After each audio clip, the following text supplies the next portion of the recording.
Good evening, everybody. Welcome back. Not so anonymous. Checking in. Today is February 11th, Friday. Tomorrow is my wash and shampoo day. Every Saturday I do it once a week.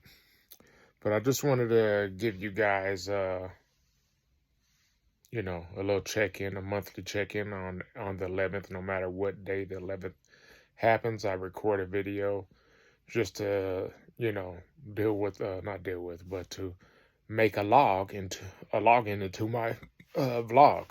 So anyhow, thank you for those of you guys who are tuning in. I don't even know. Let me do this count real quick. I've been growing my hair since July, so August, September, October, November, December, January, February.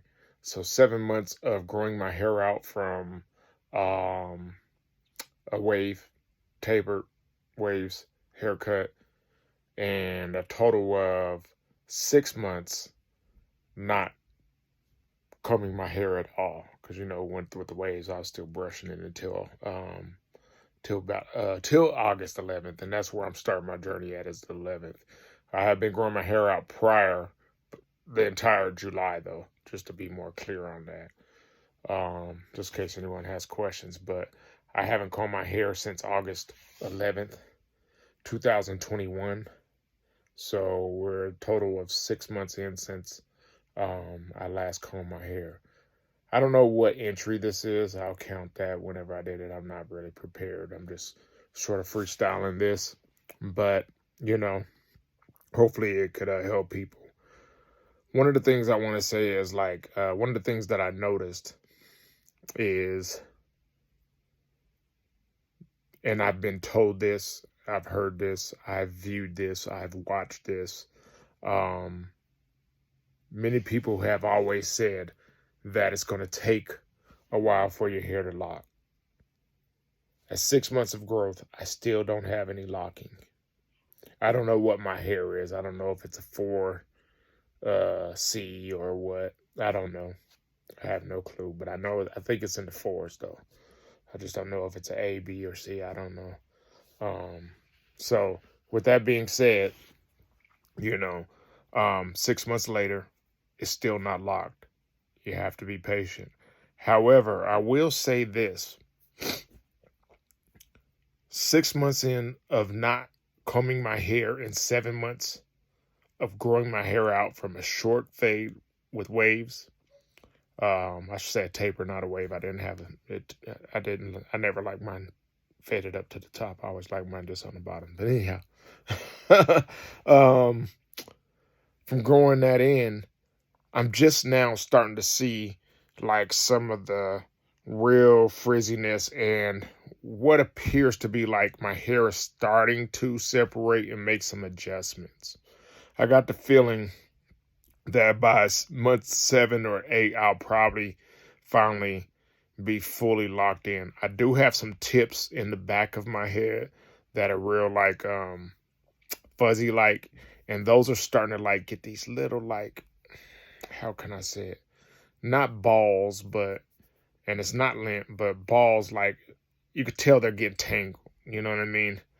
But what happens is tomorrow I'm going to take my shower, and it's going to be a cold rinse, cold shower, cold shampoo, cold rinse. I do everything cold. I know some people, they'd rather start off warm, but I try to keep mine as tight as possible. My naps, my knots, curls, whatever you want to call them. And tomorrow, I'm going to lose a lot of the frizziness. It's going to end up probably looking like curls again, but I've started to notice that I don't go completely into curls anymore like I used to. They look like spiral curls, like my natural curly hair.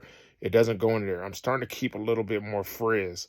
And I'm liking that because I feel like my hairs are starting to intertwine a little bit and find their way.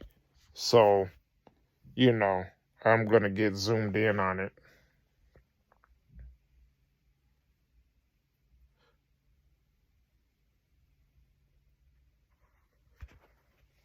I don't know if you can see the back of my head, but I'm going to try to give you the full view.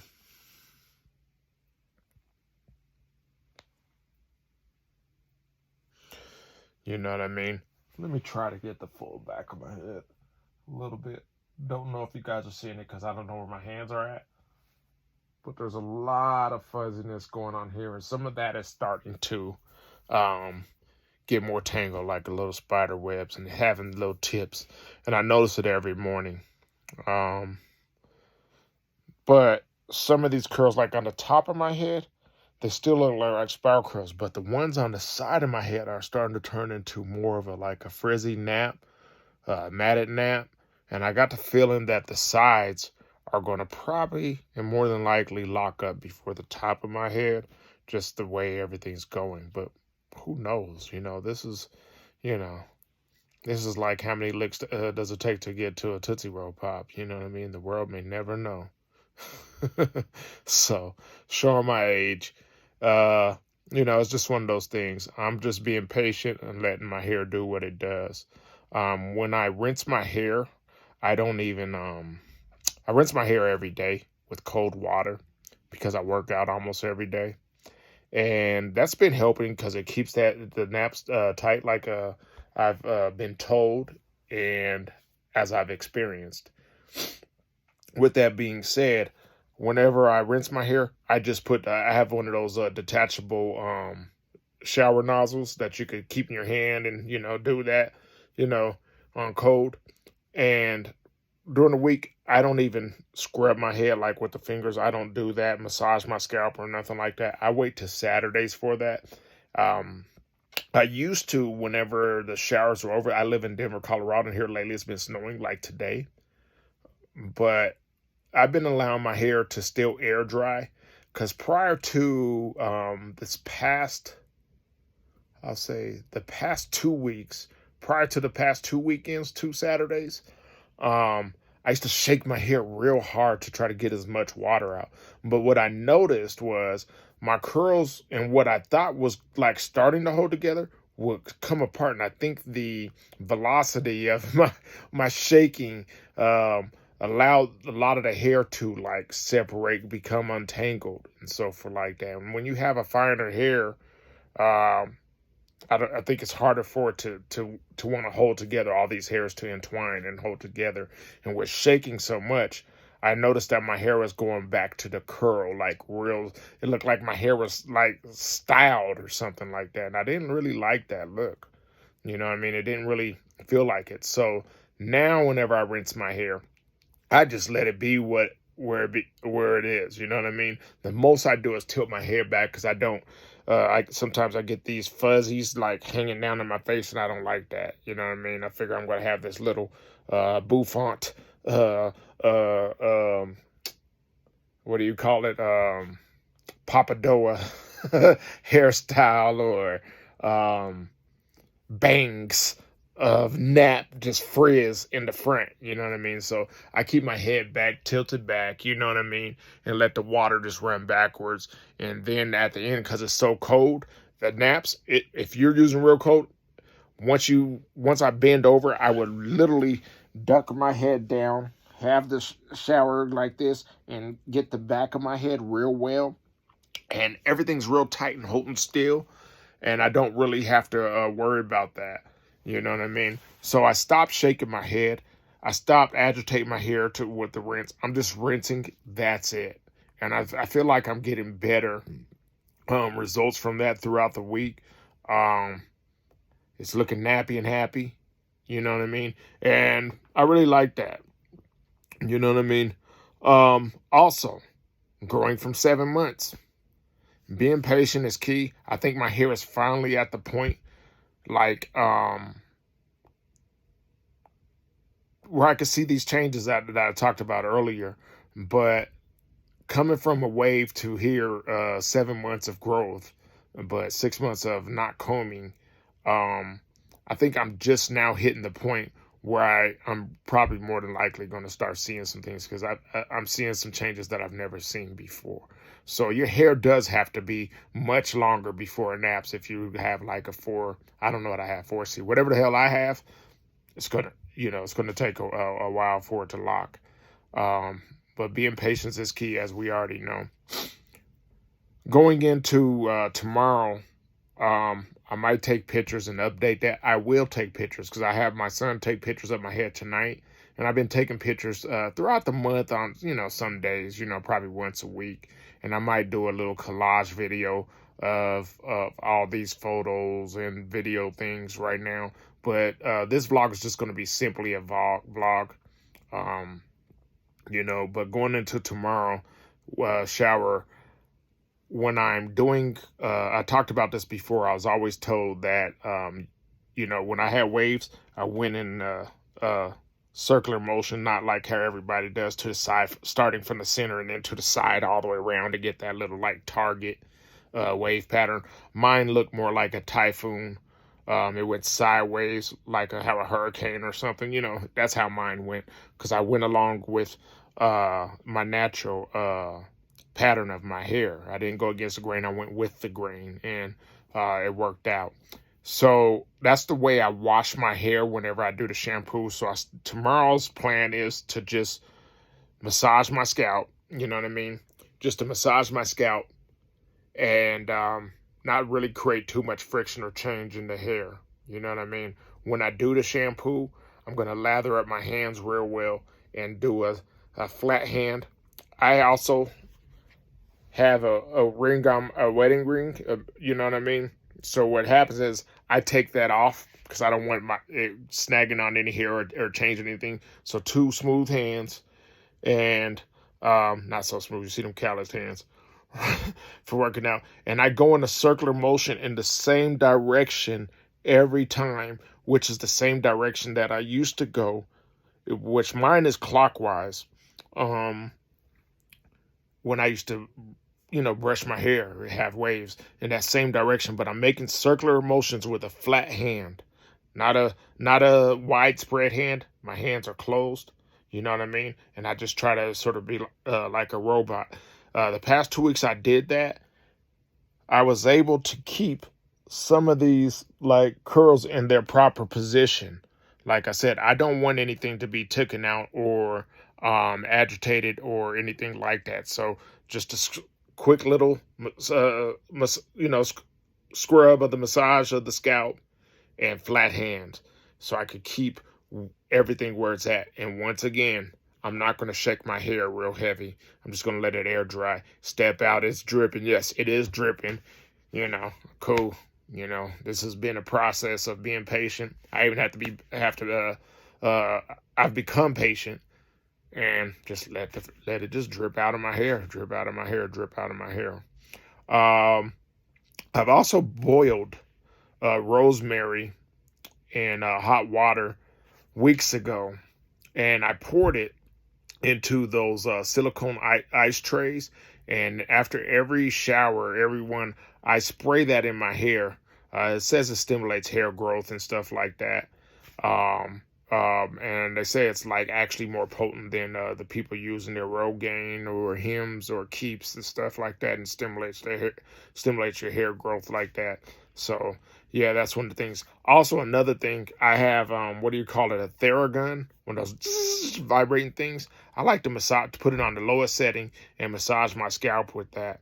You know what I mean? Before I even get in the shower, it doesn't change the curl pattern or anything like that, the nappy pattern or whatever you want to call it, But it to me, it's like breaking up all that dead skin prior and massaging my scalp, stimulating the hair follicles to grow and to receive the nutrients. Like I said, I use this shampoo called Giovanni tea tree treatment, something like that, triple tea tree treatment, something like that.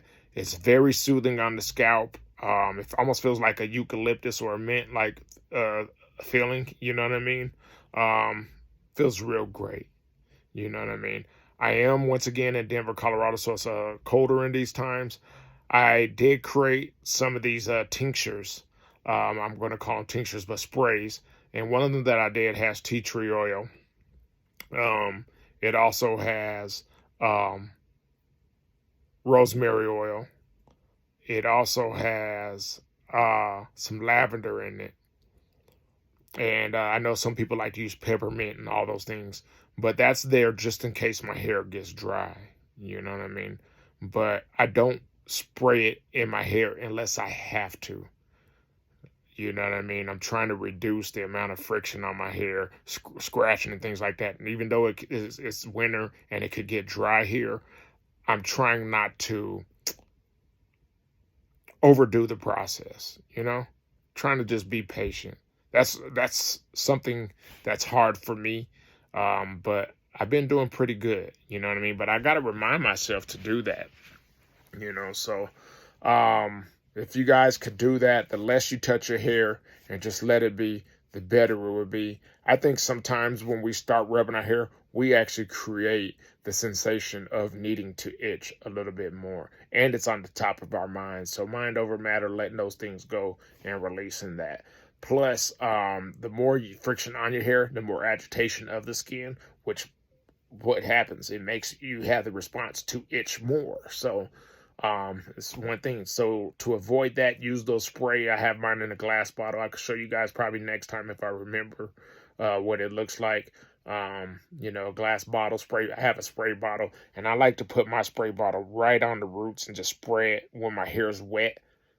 Whether it's a rinse during the week or after the shower, after the actual shampoo on Saturdays that I do, I like to do it close proximity to my hair after I shuck it, and because you need to, I have it all those oils mixed with water and some lemon juice. You can use salt, and what the lemon juice and the salt does, those oils and the water helps them mix better, diffuses them. And so for like that, some of the things I've been learning about watching other people's videos on how to create some of these things. So go and get educated on some of that stuff, but I'm going to pass that along to you. But spraying that stuff at close proximity, because I just allow it to just run down my hair from the crown down. That way I don't have to keep agitating my hair by putting my fingers in my head. I already did that during the shower, and I don't want to do that when I'm rinsing. So, when I shampooed, and I don't want to do that when I'm rinsing. You know what I mean? So, reducing that has been very helpful. Having those, for lack of a better word, tincture sprays that could help add moisture to your hair, the roots of your hair, and keep your hair from breaking off and things like that, keeping everything healthy. That's what I've come up with. That's my own. Everybody has theirs. I do want to give the rose water a try. The only thing is, I don't like the smell of flowers, so I don't want to walk around smelling like potpourri. Sorry. That's the only thing that's holding me off from it. But I've learned how to do it. I've learned how to deal with the evaporation method with the rose petals and so forth like that, and then using the remaining that's in the thing for actual spray, and the other one for your skin and all these things and stuff. But I don't like floral smells. Something about floral smells reminds me of cheap Woolworth perfume, cheap Woolworth Walgreens perfume when I was a kid. The 5 and dime. Yeah, those were still around when I was a kid. You know what I mean? And it reminds me of that damn cheap grandma perfume. So I hate floral smelling perfume. So, I'd rather have the eucalyptus smell, lavender smell. Even though it's from there, it doesn't smell rosy. Just something about the rose smell. It smells cool when it's in a vase, but not on me. So I'm one of those guys who buys unscented lotion, unscented everything, you know what I mean, with the exception of my deodorant, you know what I mean. So anyhow, hopefully this has been useful to you guys. Hopefully you've seen something. There are some changes. I still keep getting these same curls in the front, moving around. Who knows what's going to happen, you know what I mean. My idea look that I would love to have are some real thick knotty dreads. But guess what? I'm not in charge of that. Whatever way they come out, whatever way they come out. But I figure even if they come out, just one of the people who I aspire to have dreads like would be like a Basquiat, a Jay-Z, Bob Marley, something where they're real thick, more Congo-like and stuff, starting out with the baby dreads. But that might not happen, and I'm okay with that. You know what I mean? So whatever it is what it is. It's going to be my look, and I like that. So, and I can accept that. And I like that, but I accept that. So, therefore, I like it, you know. So, yeah, man, thank you guys for tuning in. It's just over 20 minutes. Hopefully, I didn't talk your heads off. Once again, not so anonymous. Hopefully some of these things help anybody else who are thinking about growing their hair out so they could do some freeform dreads, Notty dreads. Yes, I'm going to continue saying dreads, locks, whatever you want to say, have you, but I'm going to say dreads. You know, hopefully this helps people to understand the process. Hopefully I've added to the conversation in a way that you guys could digest it and understand it better, you know.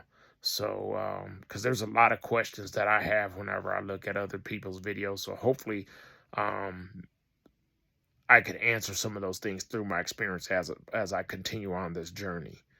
Continue to follow me through these vlogs. Right now I'm averaging about 35 looks per video.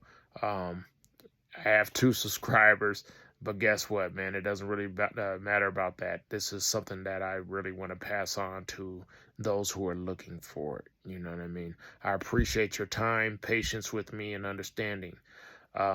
If you guys have any knowledge, wisdom, love, or anything that you would like to share with me, please enter that into the comments. Please like this video. Please share this video.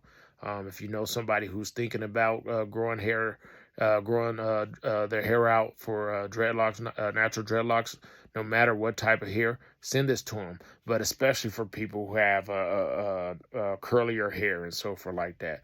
I mean, I've been watching other people's videos, and you know what? Anybody can freeform. It doesn't matter what nationality you are, race, or creed, you know, what religious belief you are, what gender you are, or no gender, you know. So just pass this on. Maybe someone could learn something and have some understanding of what to expect from a realistic point of view versus what they want to, you know, just like how I just talked about. Like, I hope mine come out this way, but they may not, you know. So anyhow, once again, not so anonymous. I appreciate you guys. Have a good day. 2 Stoves, and I'm out.